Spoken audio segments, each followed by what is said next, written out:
Here's a question that haunts every reader of Tolkien. Sauron spent thousands of years plotting his return after the War of the Last Alliance. He rebuilt armies, corrupted kingdoms, and nearly conquered Middle-earth again. So why didn't he just make another ring? Hello, this is Codex of Kingdoms, and today we're diving into one of the most fundamental yet overlooked aspects of Tolkien's metaphysics. Why the One Ring wasn't just a piece of jewelry Sauron could recreate, but a unique, irreversible act of spiritual self-destruction. Let's establish what we know. In the Second Age, Sauron forged the One Ring in the fires of Mount Doom around the year 1600. This wasn't merely craftsmanship. According to Tolkien's letters and the appendices, Sauron poured a significant portion of his native power, his Ephea or spirit, directly into the ring's making. Gandalf tells Frodo that Sauron let a great part of his own former power pass into it. This wasn't a loan, it was a transfer, permanent and binding. When Isildur cut the ring from Sauron's hand at the end of the Second Age, Sauron's body was destroyed, but his spirit endured because the ring endured. For nearly 3,000 years of the Third Age, Sauron existed as a shadow, slowly rebuilding himself.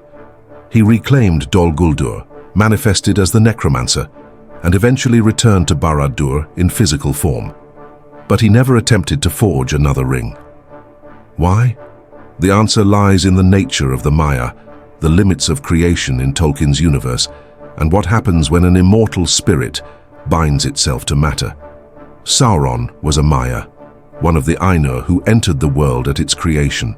Like all Maya, his true existence was spiritual. His body, his hrua, was a chosen form, a garment he wore to interact with the physical world. Tolkien makes clear in his writings that the Ainur could change these forms at will, at least initially.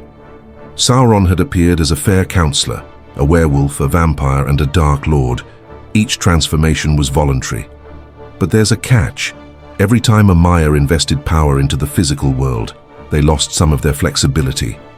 Morgoth, the first Dark Lord, diminished himself so completely through acts of destruction and domination that by the end of the First Age, he could be physically wounded and captured.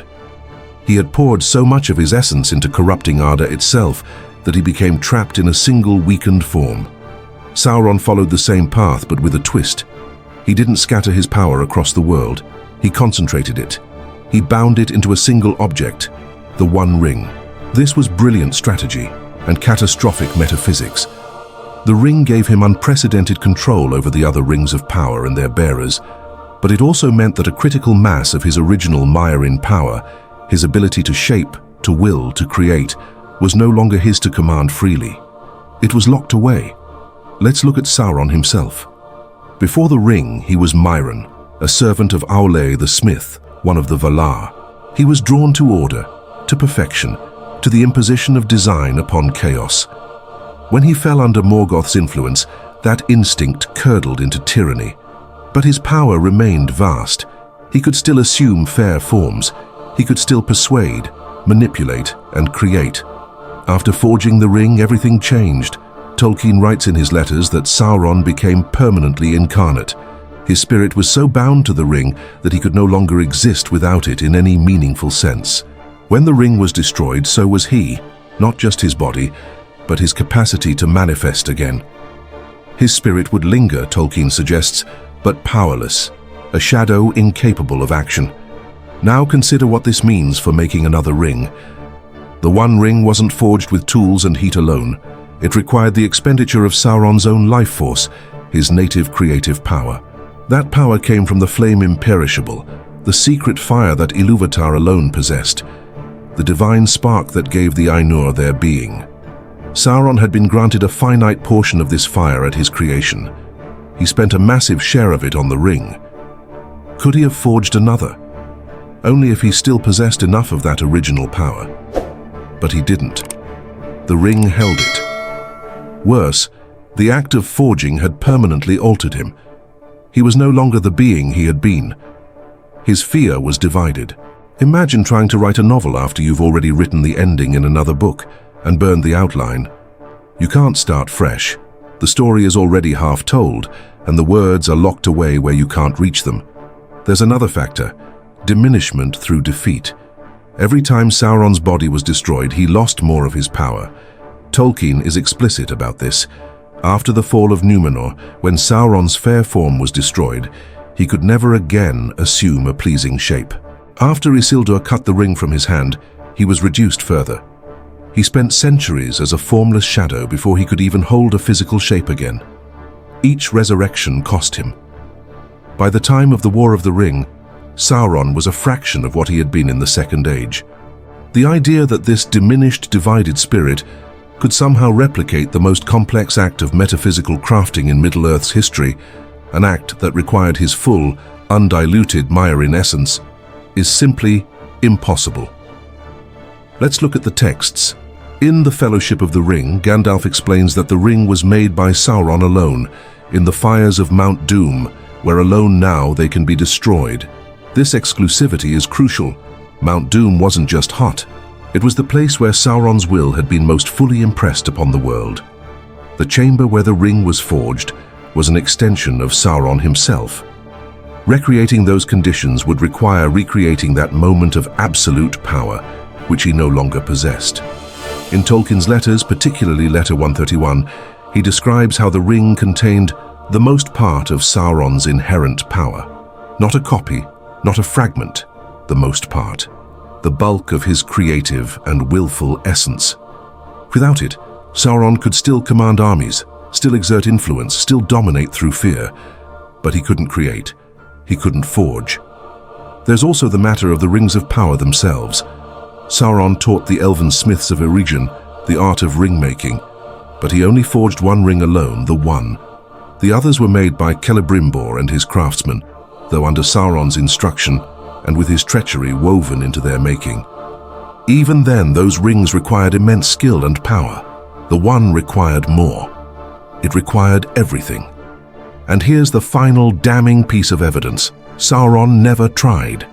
In 3,000 years, commanding vast resources, controlling entire civilizations, with all the knowledge of the ancient world at his disposal, Sauron never even attempted to forge a second One Ring. If it were possible, he would have done it. The fact that he didn't speaks volumes. So what does this tell us about Tolkien's world?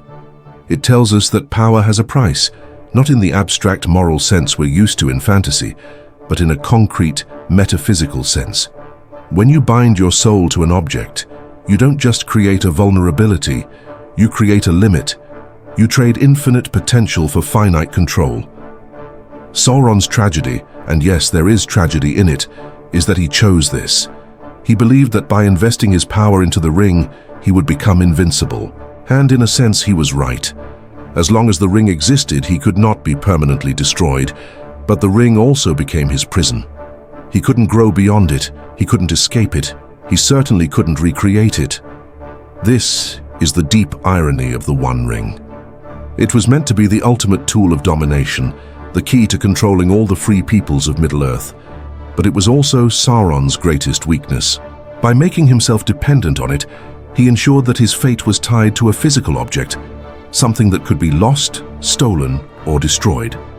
He traded the infinite adaptability of a Maia for the brittle permanence of gold and fire.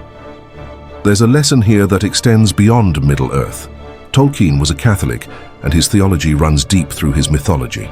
The idea that power corrupts, that pride leads to a fall, that binding yourself to material things diminishes your spirit. These aren't just fantasy tropes.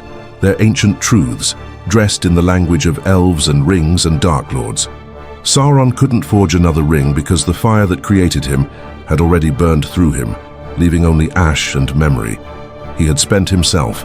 He had chosen the path of domination over the path of creation, and in doing so, he destroyed the very thing that made him powerful in the first place, his freedom.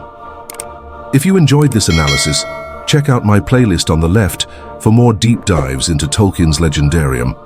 And thank you as always for supporting the channel.